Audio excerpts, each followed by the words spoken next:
बहुत समय पहले की बात है। एक घना और रहस्यमयी जंगल था जिसका नाम लोग लेते हुए भी डरते थे, कर्णवन। यहाँ कोई इंसान नहीं रहता था। पेड़ इतने ऊंचे थे कि सूरज की किरणें भी मुश्किल से जमीन पर पहुंचती थी।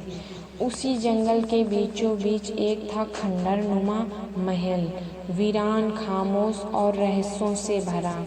कहा जाता है कि वहाँ एक राक्षस रहता था, जो कभी एक शक्तिशाली राजकुमार था, पर उसने एक अप्सरा के प्रेम को ठुकरा दिया था और उसने उसे श्राप दिया, तू तब तक राक्षस बना रहेगा जब तक कोई बिना भय और स्वार्थ के तुझसे सच्चा प्रेम ना करे। उसी जंगल के एक छोर पर दो राजकुमारी बालिकाएं रहती थी, अन्वी और मायरा। अनाथ लेकिन निडर। अन्वी चंचल, तेज तर्रार और जीवन से भरी हुई थी, जबकि मायरा शांत, गंभीर और बहुत समझदार थी। दोनों एक छोटी सी झोपड़ी में रहती थी और एक जंगल से फल फूल और सब्जियां इकट्ठा कर जीवन चलाती थी।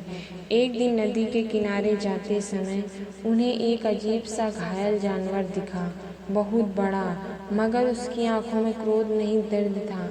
अन्वी पहले तो डर गई और मायरा ने कहा, डरने की नहीं, दया की ज़रूरत है। उसने उसे पानी पीने को दिया, घाव साफ किए और कुछ दिन तक उसका ध्यान रखा। वे नहीं जानती थी कि वे जानवर कोई और नहीं, वर्णासुर था, जो ये पहली बार था जब किसी ने उससे बिना डरे व्यवहार किया था। धीरे धीरे उसकी चोट ठीक होने लगी। एक रात जब चांदनी पूरे आकाश में दिखती थी, वर्णासुर ने अपने असली रूप में एक विशाल, मजबूत लेकिन दुखी राक्षस में आकर उनसे बात की। अन्वी और मायरा दोनों चौंक गई, लेकिन भागी नहीं। उन्होंने उसकी बात सुनी।